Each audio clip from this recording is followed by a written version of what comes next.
Coach, whenever you're ready. Well, first of all, I think a point here is a very, very good point. So I want to make that abundantly clear before maybe I go on to a couple of other things that went on. The evening was a very, very difficult one. Conditions were abominable, tough for both teams. It made the field really difficult to deal with. And then, of course, with a break in play, you've got to try and, get yourself back into gear. What I saw was a very even game. Two sides that were a goal threat. Two teams that had opportunities and didn't convert probably as well as they both would have liked. But in all honesty, the biggest decision in the game was not given our way. And that moment probably cost us the game in the end. So as happy as I am with a point, I'm also as disappointed about, some of the choices and the interpretations that are made.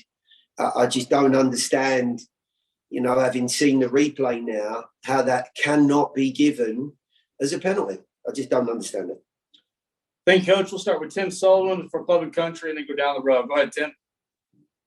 Hey, Gary, not just the couple of penalty shouts there that Hani had, but it seemed like he was taking a beating a lot in this game. What did you see about that? And did you kind of communicate with the officials at all about, what you thought you wwere seeing out there? Well, the crazy thing is that when we have a lot of the competition stuff come around before the season, the talented, creative players on every team are a bit of a target. You can understand that. But the league, understandably, are trying to clamp down on that. Make life, and I don't want to say easier for those players, but certainly make it harder for some of the more destructive elements to put them out of their stride. I would hazard a guess that 75% of the time, if not more, that Hani was manhandled or overpowered, that the referee deemed that he was actually instigating it or had tried to buy a foul. Now, we're back to interpretation again. The conditions were not good for anyone. It lent itself to hard-working and determined players, but there were definitely moments for both of really what you would call the creative stars on the field. Hani had opportunities and really should have been given a moment to score from the penalty spot and underline a very determined display from him. And likewise, Reynoso at the other end, lots and lots of good things going on. But I'm just flabbergasted at some of the decisions that are made. I really am. Truly, you can't even begin to imagine how just mentally lost I am sitting here right now. Thank you, Coach. Next, we'll go back to Tim Sullivan. Go ahead, Tim. Hey, Gary, I asked you on a positive note about this last week, negative note this week, set piece concession there. What did you see on that play? It's a free kick that shouldn't be given away by Alex Mule. He dives in. It's just really poor defending. It's a tough area. We gave them the opportunity at the edge of the box. The guy connects well. It's the lesser of the evils. He gets a, really nice, run of the ball, if you like, and they get another stab at it. And, in these conditions and when your luck's in, that's what happens. But look, I think we've defended, the vast majority of dead balls in a much, much better fashion. I'm very, very happy with where we're going with that. Most importantly, the mentality of the group. A slightly different situation down by the dead ball line there, but still, nevertheless, second phase, and it's disappointing. Next, we'll go to Ben Wright with Broadway Sports Media. Go ahead, Ben. Yeah, Gary, obviously the conditions got worse and worse as the night went on, which it made it harder to play. But what did you make of the initial combination between CJ and Hani for the goal? Listen, there's some really decent play. I thought we had opportunities that we didn't actually take advantage of. The amount of times that we failed to clear their back line or to find a ball that, worked around their back line was astounding, really. But maybe the footing on the field, giving everyone the benefit of the doubt there. But, really nice combination. Great to see, the pair of them working together and putting themselves in such a positive position. But, CJ's got off the mark. Wonderful. We've spoken about the goal from CJ and Hanny. Harry should have got a penalty. Harry's made a goal. I've got to say, I thought Randall was very, very bright tonight. He looked a real threat. He was a thorn in their side for pretty much most of the evening. And again, but for maybe a little bit more of, a clinical edge in front of goal or in and around the goal, he may have had a little bit more joy. Next, we'll go to Tim Sullivan and Claudia Villalobos. Go ahead, Tim. Hi, Gary, I was just hanging out in here all by myself. But what did you guys do during the lightning delay? And kind of what was your, communication from the facility staff as it unfolded as to how long you would have to wait? It's tough, especially when you're away from home.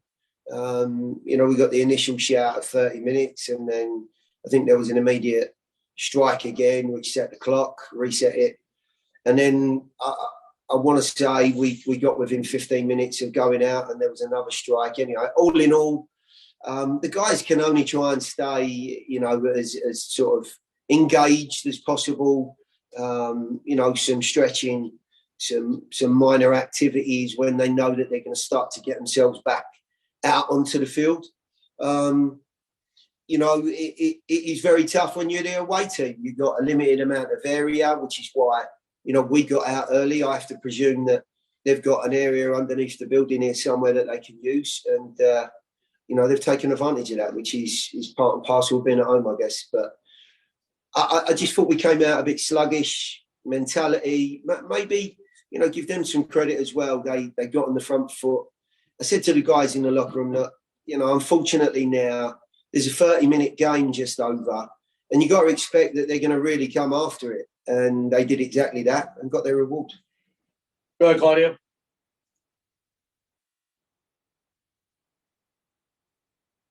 Claudia? All right, we'll circle back. We'll go to Ben Wright and Drake Hills. Go ahead, Ben. Yeah, Gary, I wanted to get your take on what you view kind of Ake Loba's role in the team right now on this road stretch. Obviously, he's come off the bench the last two matches, but just where do you see him fitting in right now? Well, first and foremost, the guys that are getting the brunt of the attacking work done have looked bright and purposeful. His form in pre-season was definitely a step in the right direction. Would I say it's exactly where we want it to be? Absolutely not. And he realises that as well. But we're in a much, much better place. The tough thing on days like today, and certainly on occasions where, in Seattle, we're playing well. The dynamic and the balance of the group is such. I mean, yes, he's going to be a real asset for the group, I believe.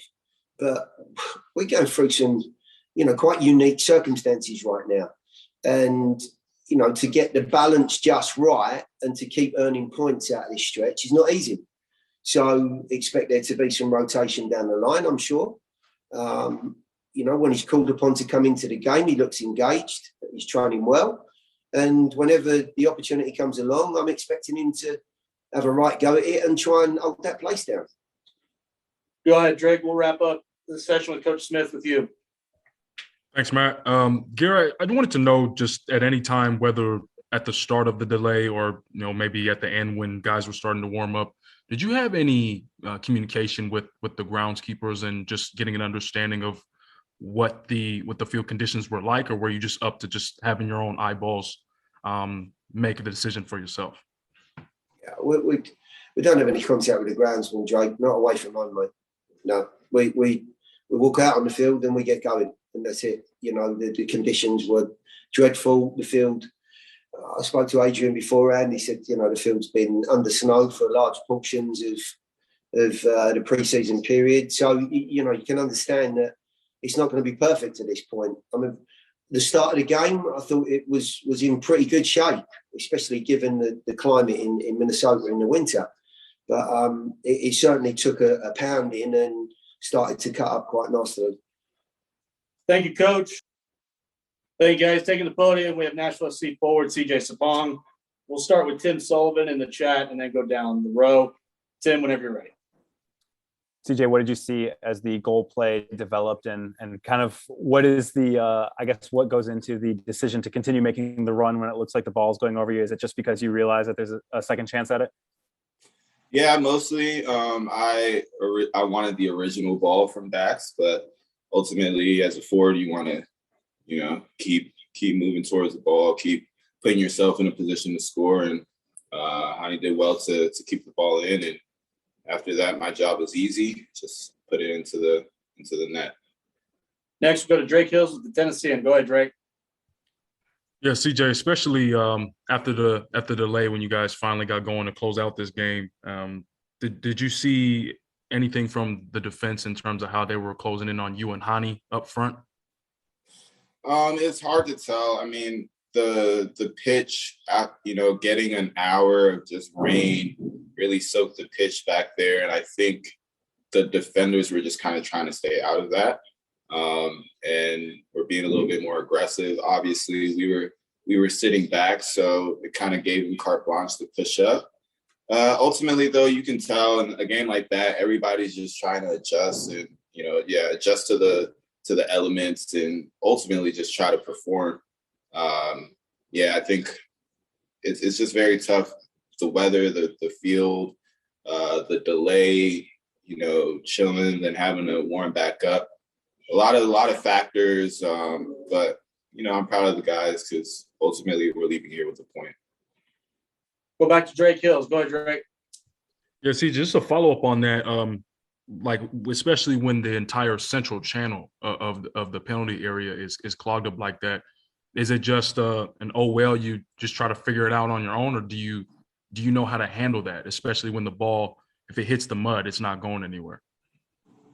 Yeah, that's something that you only become in tune with it when you've been on that specific field and seen how it reacts when it's wet. Because actually, it was still rolling across that central part of the pitch more so than you would think.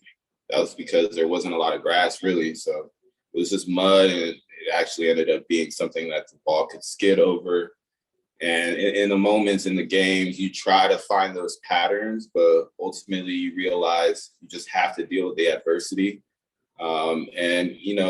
If it means today us not being able to, master the elements, and if anything, we take the experience and we keep pushing forward. And again, 2 games in, 2 away games, 4 points out of 6. We're in a good place, and the guys look great, and we're still confident. So I'm looking forward to continuing to just maximize our potential. We'll wrap up today's session with CJ Sapong with Tim Sullivan. Go ahead, Tim. CJ, I guess because of the nature of the equalizer, it kind of might be a more down locker room, but this is 2 matches with 4 points, like you just mentioned. As the first 2 games of an 8-game road trip, what do you feel you guys have accomplished? Are you guys kind of at the benchmarks that you want to achieve? Yeah, I think we've helped ourselves in we're in a formation that I don't think a lot of teams have seen us in, and we have some very good plays, very good opportunities that just you can tell are missing a little bit of sharpness and a little bit of timing. And again, to be able to be in this position where it's not quite firing on all cylinders, but still have 4 out of 6 points, 2 away games, knowing that, when the summer comes, it's going to be a home game heavy schedule. It's more confidence and opportunity to keep working to get in that sharpness. And hey, then that means that old Nashville SC home park will be nice and sharp and make it nice and fun for the fans there.